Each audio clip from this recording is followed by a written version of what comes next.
Hey there, welcome to the pod. Michael Jordan, Kevin Durant, Victor Wembanyama, three players the Blazers could have ended up with, and by a slight chance did not. This time with Victor Wembanyama ended up being that the Blazers missed out, as Colton likes to say, by one ping pong ball. So the Blazers, a game the Blazers fans love to play, the what if game. We're going to talk today about what if the Blazers got that ping pong ball, ended up with the number one overall pick, and if it was up to Riley, did not select Victor Wembanyama. No, I'm just kidding. I think all three of us would have taken Victor Wembanyama with the number one overall pick. What that would have looked like this year? Would Dame have stayed? Who would they have been able to piece around that potential duo? I'll start with you, Riley, since there was a little bit of questioning from you early in the year about Wembanyama's health. What do you think that would have looked like? Do you think Dame would have stayed? Yeah, I mean, for me, the most important piece of this, I think, is the Damian Lillard piece because maybe most prevalently on this podcast, I'm unhappy with the movement away from Damian Lillard as a team. And I think you would have stayed. I think that, and that alone would have made me take Wimby at number one. Injury concerns, the fact that he's a stick aside, all that. It wouldn't have mattered because I would have taken him at number one just for the fact that we could have paired him with Damian Lillard. And then I think he would have stayed. He's made statements that would lead us to believe that if he had been paired with somebody who is a better fit position wise than, drafting his replacement, that he'd still be here. Obviously, he's shown that he can play a significant number of games, even as a rookie whose body hasn't really developed, to the point that he will yet. He looks like he is pretty tough. He looks like he's able to play through some stuff and not get injured regularly. This would have been a very different season for the Blazers if we had gotten that ping pong ball. I think the Blazers would have been in a position where within the next couple years they'd be competing. I don't know that maybe we still would have lost Shaden. It's hard to say. But I think that a lot of the other pieces that have kind of been in and out of the lineup with, injury problems or just kind of trying to make sure that they don't exacerbate problems. This would have been a year where they would have been trying to make a run at something. And if not this year, because Wemby's so young, 2, 3 years down the line, it's championship time. That is not the state of the Blazers as we are. You know, it's crazy. Like, if you dropped Wemby, how he's playing in his last 5 games alone, onto a playoff team that doesn't have a bunch of bums around him like he's on now, I would put money on that team advancing just off Wemby alone. And I'm not exaggerating. Like, the guy changes the entire floor he's on. The only thing that's holding him back is his supporting cast is just abysmal. Uh, you know, I can just read off kind of his some of his eye-popping numbers, but I could just stick with blocks, right? I could pick any number on the stat sheet. Last game he had 7 blocks. The game before that 3. The game before that 9. The game before that 3. Like, you just go down the list. 33 points, 17 points, 23 points, 32 points, 40 points. The assists are there: 6, 9, 8, 5, 7. The rebounds, we could go down the whole line of all of his advanced stats and everything, but the guy is an animal. Damian Lillard would have stayed on the team, and I think Yusuf Nurkic would have stayed on the team as well. I think that you could have done any number of things. You could have slotted Shaden in. You could have had a Dame, Shaden, Wemby, Nurk lineup, and you could have tried to swing for the fences with any of your ammo left with like an Anthony Simons to try to get Jeremy that Grant. wing.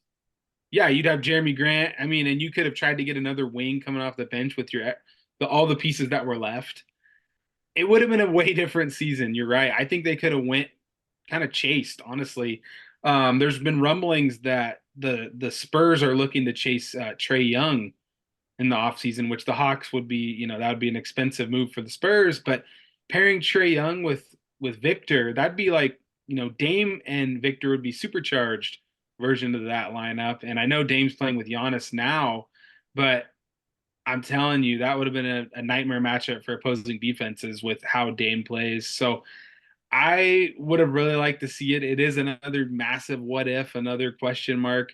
We were so close. I remember we were watching the draft lottery, and when we rose up, we jumped into the top three. We skipped the fourth pick, and we were all hyped, settling at three. That was good. But Victor was this close, just like those other great players that the Blazers have missed out on. This close to Jordan. At least with this one, though, they didn't even have the chance. The other ones, they're obviously more brutal because they took a guy who hardly played in lieu of those great players. Since he's on the Spurs, I haven't really got a chance to see him play that much this year, Victor Wembanyama. I wonder, like, how would him and Dame have looked together? Is he a pick and roll option with Dame? Is he more of a floor spacer, kick out sort of player? Obviously, the defensive numbers kind of are pretty obvious in the rebounding, but I wonder what that would have looked like in particular with their two-man game. Have either one of you really watched Wemby this year? Yeah, yeah. I mean, you could have had Dame set a high screen, and if he gets trapped, and Wemby gets the ball, Wemby can put the ball on the floor. He can shoot a step back. He can drive. If it's closer to the rim, you just throw it anywhere near the rim, and it's a dunk. The guy is a freak. He can shoot from everywhere. I wouldn't say he's like a sniper from three yet, but the shots he shoots, like he can hit logo threes. He can hit step back threes, like I said. I mean, he can do it all. So with Dame taking some of the attention away from Wemby, that's the difference. Like everybody's selling out to stop Wemby and nobody's doing it. If he had a partner in crime like Dame, I don't know. This is a little nitpick. I'm just curious playing with this idea. We'll talk about it more in a future video, but the Dame Giannis combo has been a little shaky so far. It hasn't looked like. I mean, I get the idea that they'll probably figure it out eventually, and it's particularly in the playoffs. I think there'll be a problem, but that kind of reminds me. It's similar sort of duo, Lillard and Giannis, and Lillard and Wemby. So I wonder, would they have struggled somewhat like Dame has with Giannis this year, trying to figure that out? It would be interesting to see that.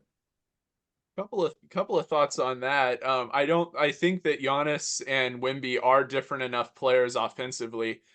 Defensively, there's definitely a lot of similarity there. Giannis is also a rim protector, shot blocker, kind of a unstoppable force on defense, but he can't step out and hit threes regularly to the point that Wemby can.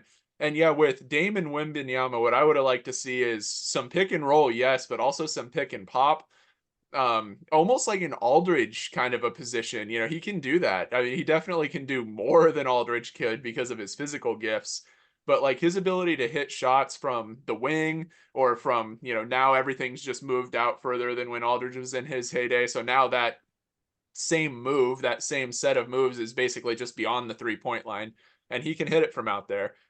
Floor spacing is good. And the other big thing here, and I kind of touched on it, but just the whole team would have been so completely different. We'd have, I mean, those two, and then you throw in like Jeremy Grant on a team that's actually chasing. I mean, then he becomes like a really useful piece and a really useful player. As a Um, small forward, by the way, you yeah, could have as a slotted small him in and had forward. a jumbo lineup. You could Yeah, have had Nurkic, Victor, and Jeremy. Victor and Jeremy as a switching pair. Okay, that's pretty disgusting. That's yeah. lights out. So And I would say that honestly, as good as some of the other players on the Bucks are, I think that our lineup in that situation would be better if we had Dame and Wembanyama and Nurkic and Grant, and then either Shaden or someone like that, a little smaller. Simon's coming off the bench. That is a killer lineup. The Bucks wish they had that. So yeah, yeah, I think it would have been kind of lights out, honestly. So you guys think playoffs? I think top 6 seed if everyone stays healthy. Honestly, Dame I was mean, ready, man. hey, the one thing that would hold this team back. Can you guess, Kirby? I got to Injury? guess. Well, injury, but I've what got do to you guess, guess. Riley? Nurkic's injury. Well, no. What do you guess, Riley? Chauncey. Yep. Thank Ding, you. ding, ding. If there's one guy that could bungle it Figure it out. if there's one guy that could bungle it, it's Chauncey. So I don't know. I don't know. That the offense would have been interesting to see if it would have been frozen, stuck to one player ball like it seemingly has turned into. But yeah, that's the guy that could stop that lineup. I Also, would go ahead. I would say that we probably would have had a coaching change mid-season if we had Dame and Wembanyama Where and did we had that happen this year? yeah, With those the kinds of would expectations. have brought in Doc Rivers. Yeah. Or D'Antoni or something maybe. Yeah, the one. Yeah, I don't know. I was gonna say a potential issue with the roster could be just a little bit of a lack of shooting. There are quite a few. You got Jeremy and Anthony and Shaded, and then obviously Dame. But you Wemby might can want to shoot. I don't put, know. yeah, you might want to bring in like a veteran shooter or two, 3-and-D type guys, which they might be more available to a team like that was making a run. Yeah, I wonder. Then one more backup big in your lineup set. It seems like Wimby's pretty ready. It would be interesting to see that situation in the playoffs. Obviously, the West is so deep this year. They would have had a tough first round matchup regardless of where they ended up. But yeah, just his ability to affect the other team's offense with his defense, and that's a real game changer, maybe the biggest game changer for him. I'm a Could have pretty been. I'm a pretty firm believer that Damian Lillard was ready. You know, he really just needed help on that Blazers team. I mean, I really think that he was doing his part. He was ready to put a team on his back and carry him through the playoffs. He just had nothing. And yeah, that would have given him We might something. see this coming up in the next few months, just how ready he is, because he's got that opportunity with a pretty similar lineup like we were talking about in Milwaukee. We'll talk about that though. We will talk about that. Thanks everybody for watching. Let us know where you think the Blazers would have ended up if we would have got Wemby, or if we should have drafted Brandon Miller or Scoot #1 instead. Anyway, thanks for watching. See you next time. Bye.